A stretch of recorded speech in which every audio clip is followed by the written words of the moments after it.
Colonel Frisch was outclassed. He knew this from the outset, but he had to try. For the God Emperor himself, he would not yield this world uncontested. He had word of the enemy he faced. A cold and haughty Inquisitor had given him the best advice he could before going to the front to engage the horrors, renegade Astartes traitors. The Inquisitor had explained how they had lived since the first ages of the Imperium, since the Great Crusade even. Yet now were creatures lower than vermin, for they had turned their backs on the master of mankind, the Emperor himself, blessed be his name. Frisch had wondered why the Inquisitor had suddenly become so forthcoming with it all. Then the bitter realization hit him.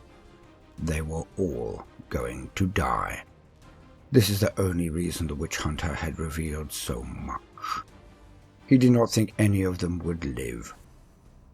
The Inquisitor explained how these Marines, these fallen Astartes, were experts in siege warfare. So Frisch decided to throw out a wild card. He knew he could not sit in bunkers and behind crenellations that would only actually put his adversary at the advantage. He knew this. So he marched out to meet them on the fields of Carspathian in full battle order. What then ensued was a brief game of cat and mouse, as the enemy, these Iron Warriors, dipped in and out of view on the horizon, always where he least expected them to be. Time and again he redeployed his army and marched headlong towards the traitors, but each time they melted away. Battle never seemed like it was coming. Perhaps these traitors were in fear of his army. Perhaps they had decided against a battle. Perhaps the Inquisitor, as unlikely as it seemed, had over-egged the cake. But then it began. When it started, the Colonel realized his error instantly, but it was too late. He had marched straight into a trap. A horrifying trap.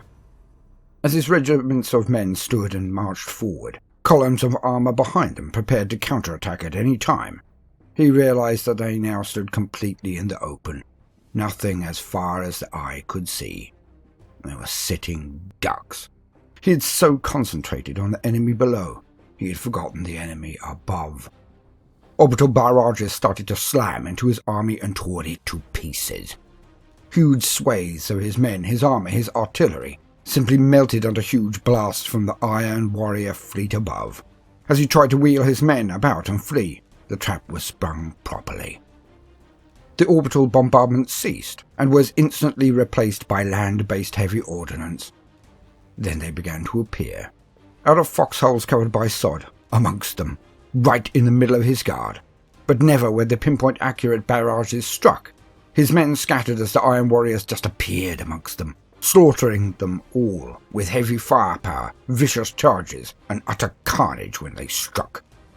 His armor attempted to move forward, only to begin to fall into traps.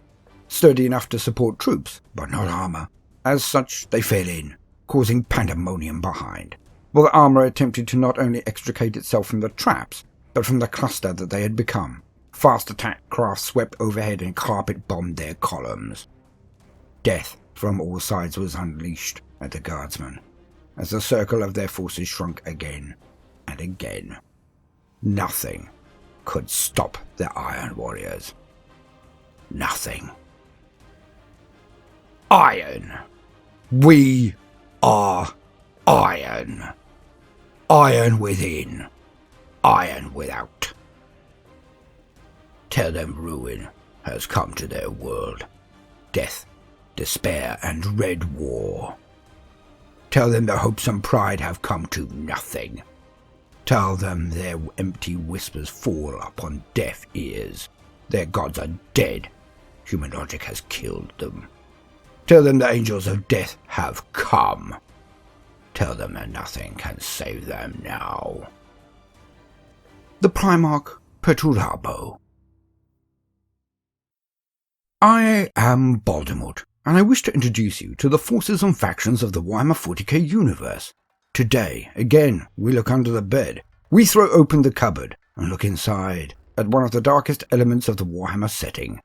For today, We are to explore the very basics of one of the most terrifying forces in the grim darkness of the future, the Iron Warriors.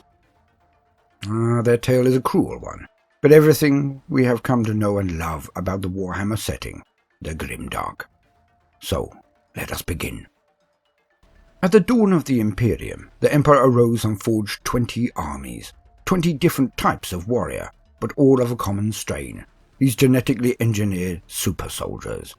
The Iron Warriors were the 4th Legion of the Emperor's own Angels of Death, his Space Marines, his Legiones Astartes. Each was taken from the genetic template of a demigod-like being known as a Primarch. They were to be his generals and his warriors without peer, the very heroes who would forge the eternal Imperium of man. And they would know neither fear nor defeat. For each was imbued with abilities, both of the mind and body and soul, that far outstripped those of mortal man. But his Primarchs were swept away from him, and hidden across the galaxy as babes by the dark powers of corruption, the great gods of chaos. Thus did the Emperor launch his great crusade. He unleashed his armies of Astartes across the galaxy, forever expanding out from the heart of the Imperium, the cradle of humanity, Earth, which is now called Terra, which is terra firma, not to be scared, just so we know. For the very basics of their origins, let us lean on existing wisdom. To quote, originally created as the 4th Legion, the Legion was founded atop the wreckage of a recidivist fortress on the Terran Oro Plateau of Sek Amrek. The warlike gun tribes in the surrounding areas made up the first of the Legion's Marines. The early 4th Legion proved itself in the Unification Wars, making its domain one of the most stalwart bastions of the Emperor. The Legion's gene seed showed above-average adaptability and a below-average resistance rate to bionics. This allowed the Legion to be one of the largest and earliest deployed alongside the 1st Legion and 5th Legion. The Legion continued to distinguish itself in the conquest of the Sol system during the early days of the Great Crusade, winning honours in many battles, most notably in the Mir Yasht campaign on Venus, where the 4th Legion was commanded by the Emperor himself to defeat the deadly Lithogolem armies of the War Witches. In light of their earlier successes, the Legion was given first access to new equipment being delivered from Mars. The Legion led the 8th Expeditionary Fleet, which distinguished itself in many campaigns. However, the Legion did not adapt their tactics to the new realities of the expanding crusade, and was called unimaginative by other Space Marine legions, and by Horus himself. Horus, however, was impressed by their stubbornness, and would use the Legion to fight inglorious but vital campaigns of attrition. They soon became known as the Workhorse Legion, relied upon for their tenacity and following orders to the letter. It was during this time that the Legion began to spread itself out, garrisoning many worlds and fighting many smaller campaigns across the expanding Imperium. End quote. The Fatherless Sons. Thus it was that the 4th Legion, the Iron Warriors, began to be respected across the Imperium as dependable and no-nonsense warriors who would perform any task without complaint. Without complaint. This did not go unnoticed by the auxiliary forces of the Crusade, the human forces left to hold or continue longer battles where Astartes were not really required. The slow and inglorious tasks of domination and conquest. The Iron Warriors would never ignore a plea for assistance, and would always stay until the job was done, the deed performed. At that time, the Imperium at large held them in high regard, but this sentiment was not truly shared by those who mattered most to an Astartes, to a Space Marine. It was all down to the Emperor, Horus, and his brethren Primarchs. That is what mattered to them. Alas, to all, the 4th did not. They did not matter. The fact that their Primarch was not found left them open to abuse, open to being used as pawns to absorb pain and losses in dark and dingy backwater worlds where there was no glory to be gained, no honour to be accrued. Thus did the legions with Primarchs refuse many a thankless task, and the Emperor and Horus in his turn then filled any gaps with the Iron Warriors. They would not complain. They would not rebel. They would do as they were told. They would fight and die for the Emperor and the Imperium, no matter that no one looked on, no matter that their efforts would never be feted, never be lauded. They just got the job done, and after the orders were dispatched, they were swiftly forgotten. Resentment was slow to ferment, but the seeds were all there, planted in the rich land of abuse and neglect, watered with heavy casualties, fed with the nutrients of others heralded before, during, and after them. Never were the Fourth to be the center stage, and secretly, it ate them alive. To quote, one of the Legion's most tragic episodes would be in 842 of Millennium 30, during the liberation of the forged world of Enkaladion. The stubborn 4th Legion used their typical tactics of heavy artillery and armoured spearheads, and suffered staggering losses in a protected siege.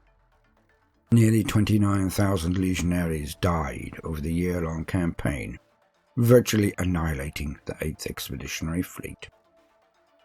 Quickly recognised as experts in the art of siege warfare, the Iron Warriors were regularly called upon to exercise their skills in cracking open enemy defences. But this had an unfortunate effect on the character of their legion. By their nature, sieges are the most grinding and demoralising type of warfare. Long periods of tedium and unspectacular labour, broken by episodes of merciless close-quarters brutality. The Iron Warriors saw the storming of the breach as an escape from the tedium, and developed into ferocious close-quarters fighters. They even came to prefer for enemy strongholds not to surrender, thus justifying the slaughter of everyone within once a fortress was taken.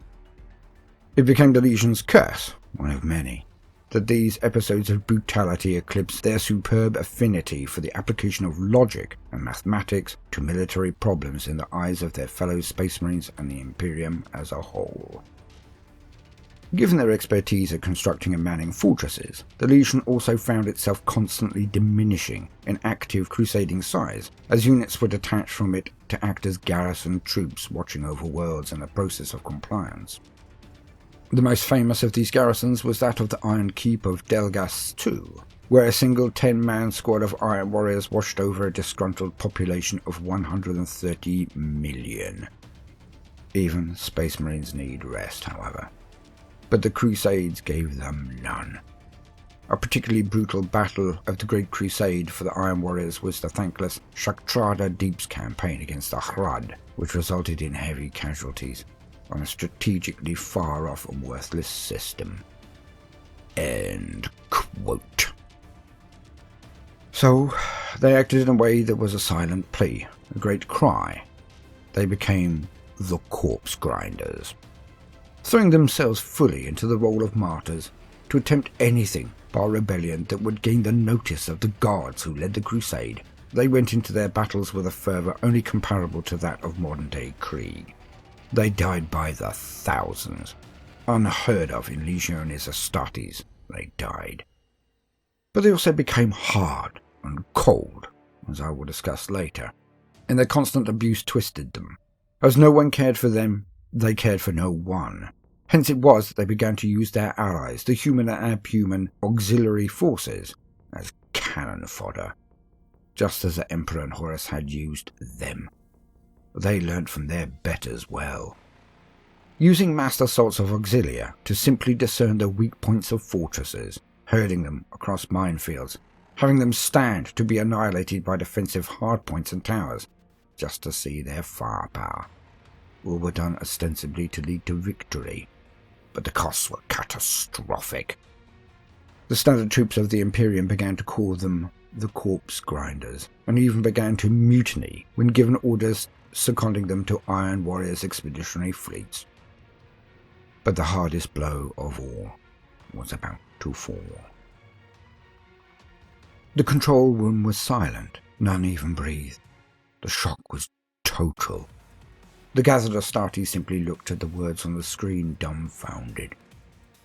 Finally, when there was no way to misconstrue the order, when it had sunk in, all present, almost as one, sagged. It was Lieutenant Orn Toramini that broke the silence. I can't believe it. After all this time, all we have done, I cannot believe it. That's enough, Is it? Is it really, though? We've fought so hard, we've done everything asked of us, things others would not dirty themselves doing. All this time we have held on, waiting for the day we are no longer the fatherless sons, waiting for that time when someone sees us, speaks for us, upholds our honour for a change. All these years we've waited quietly, patiently, for someone to stick up for us, to lead us. But this is what we get. You have not failed, but you have not realised your potential. These are his words of welcome to his very sons. His first words. Our Primarch. Our own blood. He orders decimation on us. Have we not bled enough?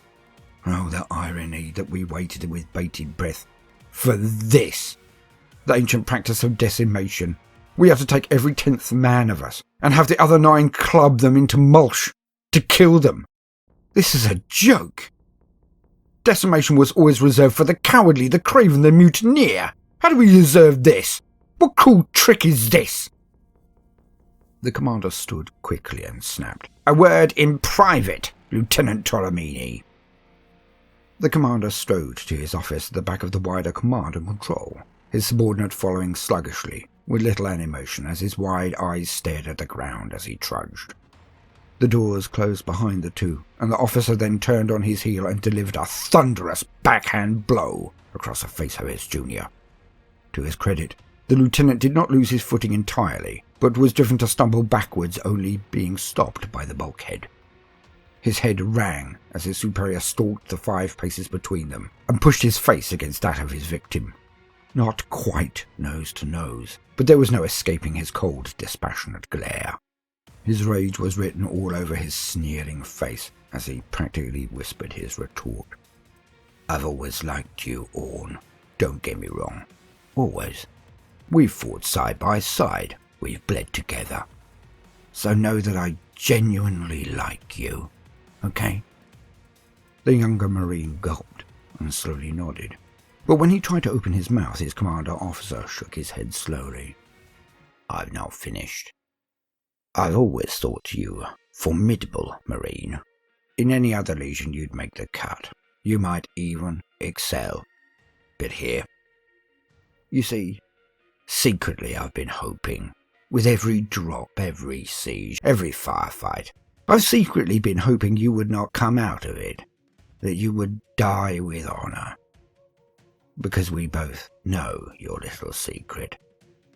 I've tolerated it up to this point, as I say, hoping it would never become an issue by your inconvenient and timely demise.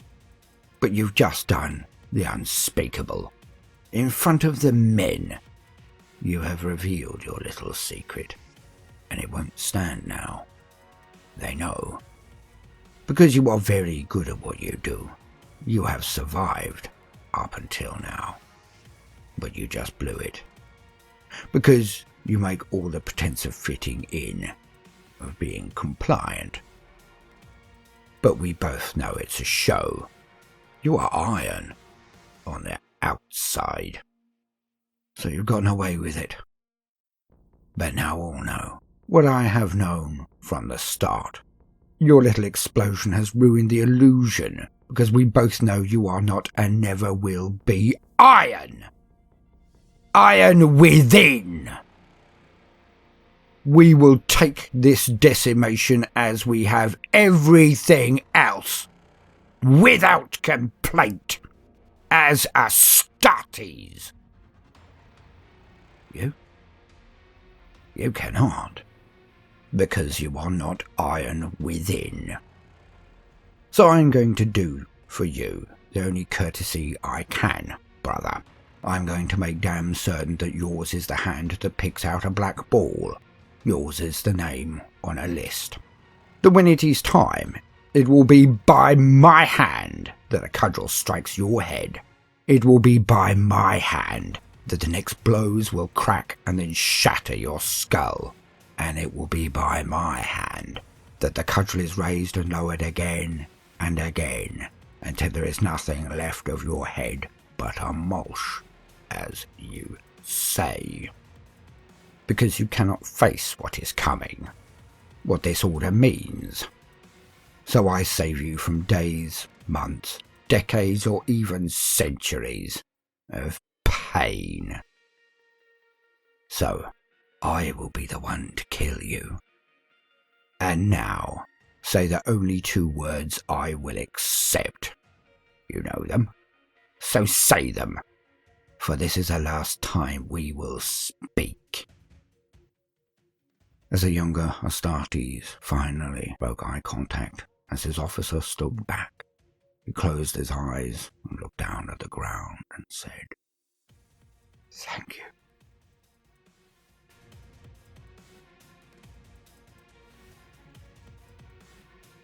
To quote, "Meanwhile, the Iron Warrior's Primarch, Perturabo, was raised on Olympia, a mountainous planet divided into warring city-states. Because of the rugged terrain, military supremacy revolved around the construction of stone fortresses and the control of strategic mountain passes. Perturabo had an affinity for cold logic and the use of technology, which made him a superb military engineer. By the time the Emperor's Great Crusade reached Olympia, Perturabo was warlord to the tyrant of Lokos. As was his custom when one of his lost sons was found, the Emperor gave Perturabo rule over his home planet, and relocated his legion's headquarters there. Upon taking command of his legion, Perturabo reviewed the war record of his newer forces. After heavily analysing their record, effectiveness, doctrines and practices, Perturabo found them wanting. His punishment was decimation. By lottery, 1 in every 10 legionaries was chosen to be beaten to death by his comrades. Such would be Perturabo's reign, brutal and unforgiving. Even before they were reunited with their Primarch, the Space Marines of the 4th Legion had inherited his military qualities. Perturabo quickly recruited new troops from Olympia and embarked on a campaign against a nearby moon base known as the Rock of Judgment, ruled by the Black Judges. It was a stunning success, though only fragmentary. The Iron Warriors were known for an affinity with technology and the clinical application of logic to military problems. This affinity was channeled by Perturabo, a skilled practitioner of siegecraft, into the mastery of that form of warfare. These abilities were increased by cross-training with the Mechanicum. The Iron Warriors' warsmiths could match skills with Magi, and it is said that Perturabo could beat any and all in the art of machine engineering. Their methodical attitude made them merciless men in battle and siege. After the siege works were built, there was a choice given to the besieged, either to throw down their arms then and there, or the Iron Warriors would show no mercy. Just like many other legions, they soon gained the reputation of brutality during siege, not to mention their merciless manner after the siege had taken place. But their typecasting as siege engineers or garrison troops set them apart from their brother legions, and made them feel increasingly marginalized. In particular, they were aggrieved by the Imperial Fist, whose Primarch Rogel Dawn often boasted about the impregnability of the defences they had constructed around the Imperial Palace on Terra. Perturabo was not the only one of the Primarchs who found his brother Dawn boastful and arrogant, but Perturabo was unable to let the insults to himself and his legion pass, and these continued to fester in his heart. Likewise, Corax, the Primarch of the Raven Guard, made little secret of his contempt for Perturabo and his legion, dismissing them as stolid attritionists, anathema to Corax's own concept of fluid hit-and-run warfare. End quote. The return of their Primarch to the nest did no favours for the Iron Warriors, is one perspective, but we shall address that later. What it did do was play into the strengths of the Legion and make them even more. Just more of what they already did, better at it. For Perturabo was a phenomenal mind, even amongst the Primarchs. A true thinker, but always with a practical application. He had studied the art of war on his homeworld of Olympia, but then all other texts in his brief time with the Emperor, for it was very short. His ability to organize, plan, calculate every little detail of an entire campaign before it had begun could be argued as his greatest virtue. but his methodical war-by-numbers approach was uninspiring and left his legion as merely numbers. All of his men were just numbers. All compassion or camaraderie that was found from most Primarchs towards their genetic sons was simply not there. The campaigns of the Iron Warriors under Perturabo were like boardroom affairs, corporate, organised, efficient, but utterly without remorse or consideration to the horrific casualties they entailed. Some say that Perturabo made his heart iron to avoid the crushing guilt of his actions, the way he used his sons. Some say he thought that they would know that it was all for a higher calling, that of the Imperium, the salvation of the human race entire. But it mattered not as the butcher's bill always climbed. Promotion came through survival, then ability, then politicking. Yet Perturabo had installed such a rapid recruitment and training network that he sustained legion-worthy numbers of Astartes, even so. Backed up by more war gear than any other legion, perhaps possibly the first, the Iron Warriors were a machine that ground forward at a relentless pace in its conquests, but also in its collateral carnage. Thus it was that the thankless tasks, the constant losses, the endless heralding of others like Reboot, Guilliman, Rogel, Dawn and Horus all led to Perturabo and his entire legion becoming twisted things of resentment. And in these fertile grounds, the seeds of rebellion were sown by Horus Lupercal, the War Master. He poured poisoned words into the ears of Perturabo, how the Emperor did not respect him, did not even consider him. He was like his legion before he had arrived, merely forgotten. A happy deluded fool, like a dog, wagging his tail at every order, to every doleful, honourless task given to him by his master, the Emperor. Alas, the words took hold. The Iron Warriors and their Primarch, Perturabo, were amongst the traitor legions who turned to the side of Horus with the drop site massacre on Istvan V. They helped massacre near a full 3 legions of their brother Astartes, their Iron Hands, Salamanders and Ravenguard, and they took great relish in doing so. From there, the road to Holy Terror was set, for Horus would take the 9 traitor legions, a full half of all of the armies of the Imperium or more, and smash his way to the very palace of the Emperor to defeat him. The Siege of Terror. Perturabo and his Iron Warriors were instrumental to the assault of the Holy Palace, that edifice of defence that Rogel Dawn had been working on for over half a decade, and thus they clashed finally. Rogel and his Imperial fists will claim that they held the palace and that the Iron Warriors failed. Yet this is a lie. Horus failed. Perturabo did not. For the Emperor himself was forced to attack Horus on his own flagship, the Vengeful Spirit, due to the plain fact that the palace was about to fall. For all of Rogel Dawn's bluster, his pretty castle had been torn down, and the last ramparts were about to be breached. Let none ever forget that. Perturabo defeated Rogel on that day, yet he was to do so again.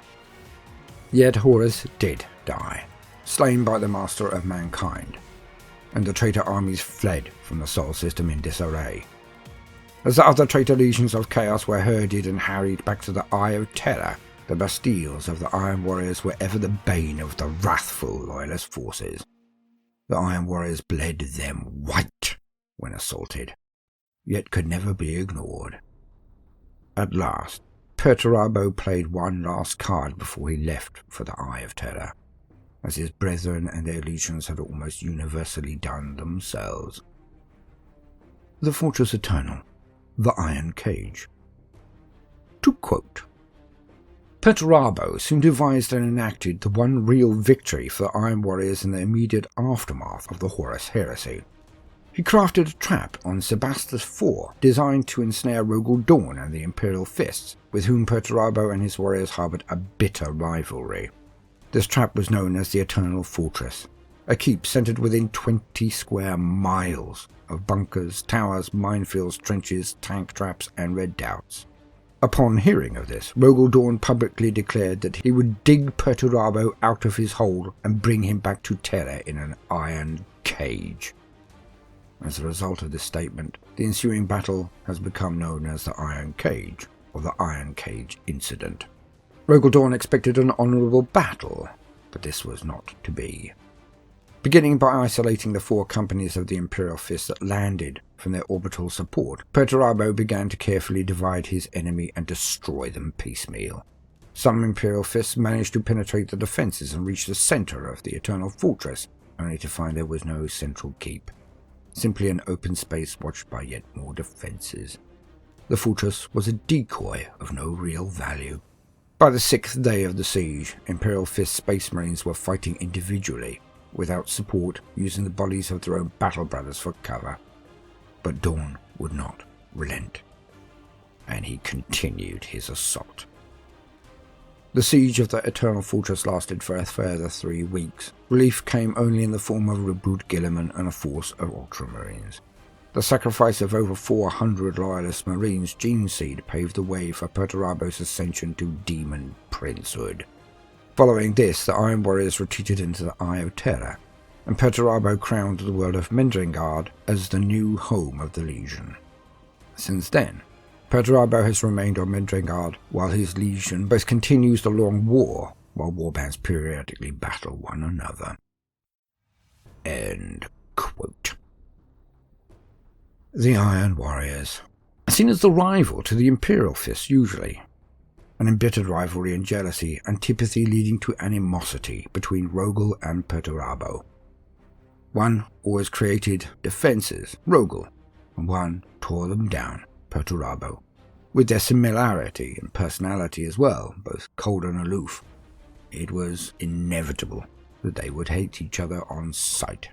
But is this actually how the fans, the lore buffs, should see things? I would like to forward a different view, just for consideration. He is actually the mirror of Guilliman, Reboot Guilliman, the present regent of the Imperium. Oh ho! And how so, O obviously senile bald one might ask. Well, brethren, sisters, lend me your ears. Let me take your imaginations and analytic elements on a little jaunt, just for fun. Guilliman is an empire builder, and gathered a colossal legion due to his support structures, and then a lot of autonomy to maintain a doctrine leading to few casualties, support and doctrine through logistic control and accuracy. Perturabo managed to create a doctrine which led to horrific casualties, yes, yet his formidable mind had created a system where his numbers were replenished, and his men trained so swiftly that they maintained fighting strength despite the losses. A formidable achievement. What if the Iron Warriors had not the losses thrust on them by Horus and the Emperor before him? How large could they have been? Perturabo and his Iron Warriors all were incredibly skilled in technology. Perturabo learnt as fast and as voraciously as good old Bobby G, but in technical matters as well as war, the equal and opposite of Reboot Guilliman. They are so alike in so many ways. Mirror images far more than he and Dawn, if you ask me. Both Reboot and Perturabo are aspects of a king, as Guilliman planned the Imperium and Ultramar and bureaucracy of the future. Empire building. Perturabo was forging the greatest military and technical machine to prosecute a war, but in a tyrannical way. Where Reboot got the best out of his men through loyalty, confidence, pride and discipline, Perturabo got it by ruthless and draconian measures and punishments. Decimation, the ultimate gamble.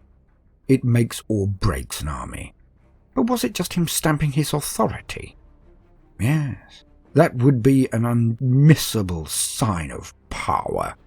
The ability to remove 1/10 of one's own army just to gain obedience. Definitely the acts of a tyrant. The good king in Reboot against the bad king in Perturabo, but equally able. But this entry is not about Perturabo. It is about the Iron Warriors. Iron. They had no choice. They had to become cold and hard and unbending. Iron folded and forged on 1,000 battlefields nobody else would take. Pawns sacrificed to keep the tarnish from the chosen Primarch's legions, then cursed with a heartless master, one would think. To be pitied? No. A tragedy, to be sure, a veritable Iliad of woes. but it has forged them.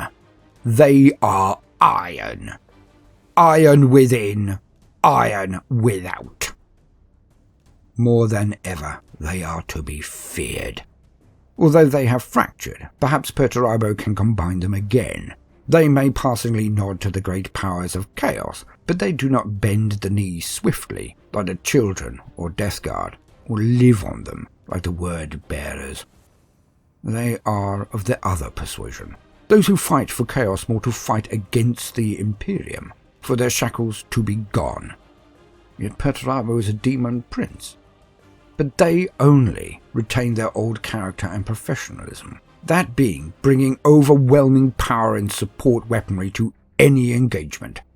They maintain their equipment and generate more. Whereas a business, a bloody one, but a business, the business of revenge. So they remain a terror of a force, disciplined, ordered, well-trained, provisioned, and equipped.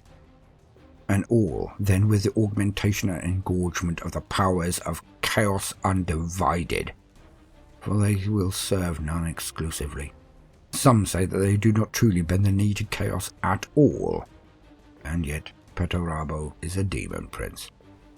Against such a force, the Imperium will always have issues due to the chapter system and a lack of cohesion. Also, Demon Perturabo has never been seen. Some say all who have seen him have died. Few others can say the same. And now that the yawn of Mork and Gork, the tear across the galaxy, has opened, they run amok, forever tearing down the hard places of the Imperium, and then replacing them with twisted mockeries devoted to chaos, but more so to the deaths of any who approach, let alone any who attempt to siege these hell-pit nightmares. And none will ever gain any mercy from this legion. For the Iron Warriors truly are what they claim, what their battle cry is. They are iron. Iron within, iron without. I have been Baldermort, your faithful servant. I hope you have enjoyed this brief introduction to the Iron Warriors Traitor Legion. If so, then do please consider liking and subscribing and pressing the notification button, as I would not want you to miss out. Should you be a regular gentle listener and see the worth in what we do, then please do consider supporting us on Patreon. Now, no matter what you do today, do try to make some time for fun. Toodaloo.